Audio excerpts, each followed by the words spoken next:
जय श्री राम।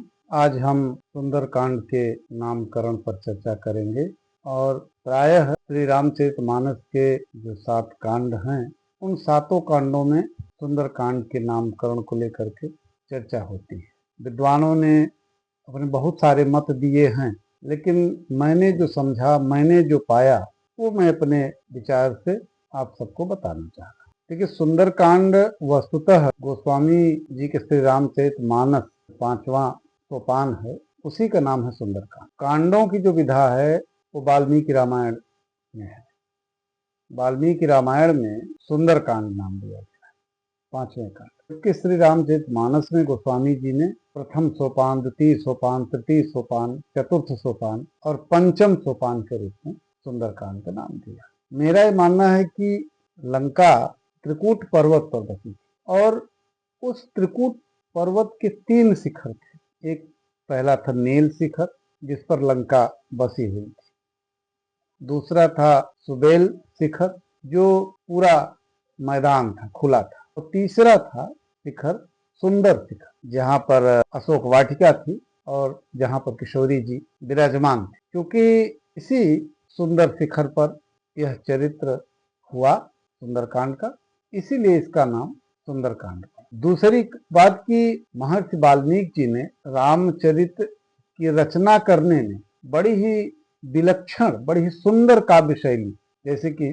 जोड़, यमक, छंद आदि वक्तव्य भावों को इसमें बहुत ही सुंदर रूप से दर्शाया है, इसलिए भी इस कांड का नाम सुंदरकांड पड़ा। तीसरी बात कि सुंदरकांड के आदि से लेकर के और अंत तक, पहले दोहे से लेकर और 60वें दोहे तक, इसमें जो भी वर्णनीय है, जिनका भी वर्णन किया गया है, वह सब कुछ सुंदर है। सुंदरे सुंदरी सीता सुंदरे सुंदर कपि, सुंदरे सुंदरी वार्ता अतः सुंदर उचित, इसलिए इस कांड का नाम सुंदरकांड पड़ा। अध्यात्म रामायण में लिखा है कि रामायणम जन मनोहर मादि काव्यम, यानी रामायण को जन मनोहर, यानी लोगों के मनों को हरने वाला, यानी आदि काव्य कहा गया है। इसलिए समस्त रामायण ही मनोहर है और उसके अंदर सुंदरकांड अत्यंत मनोहर, इसलिए इस कांड का नाम सुंदरकांड है। जैसे महाभारत का विराट पर्व श्रेष्ठ अंश माना जाता है, वैसे ही रामायण में सुंदरकांड श्रेष्ठ अंश है। सुंदरे सुंदरो राम, सुंदरे सुंदरी कथा, सुंदरे सुंदरी सीता किन्न सुंदरम, यानी सुंदरकांड में राम सुंदर हैं, संपूर्ण कथाएं सुंदर हैं, सीता सुंदर हैं।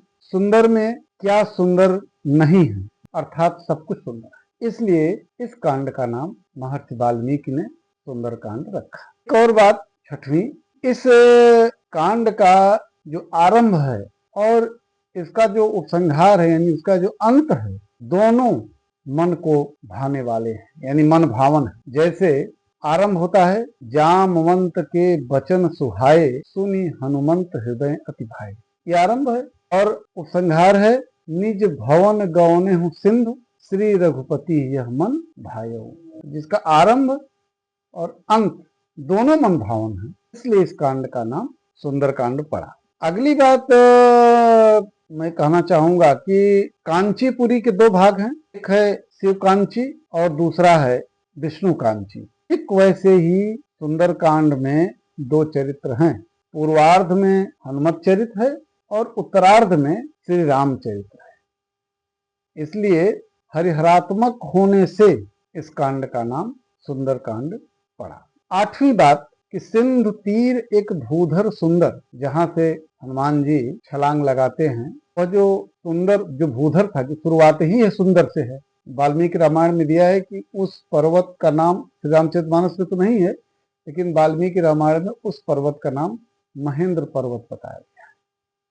तो श्री हनुमान जी महाराज जिस पर्वत से छलांग लगाते हैं, उसका नाम है सिंधु तीर एक भूधर सुंदर, कौतुक कूद चढ़ेता ऊपर। तो आरंभ ही सुंदर से होता है, और इस पार तो भूधर सुंदर है, और उस पार क्या है, कनक कोट विचित्र मनकित सुंदरायतना घन। इस पार भी सुंदर है और उस पार भी सुंदर है। और श्री हनुमान जी महाराज जो मुद्रिका लेकर गए थे, भगवान ने जो उनको मुद्रिका दी थी वह मुद्रिका भी सुंदर है। तब देखी मुद्रिका मनोहर, राम नाम अंकित अति सुंदर।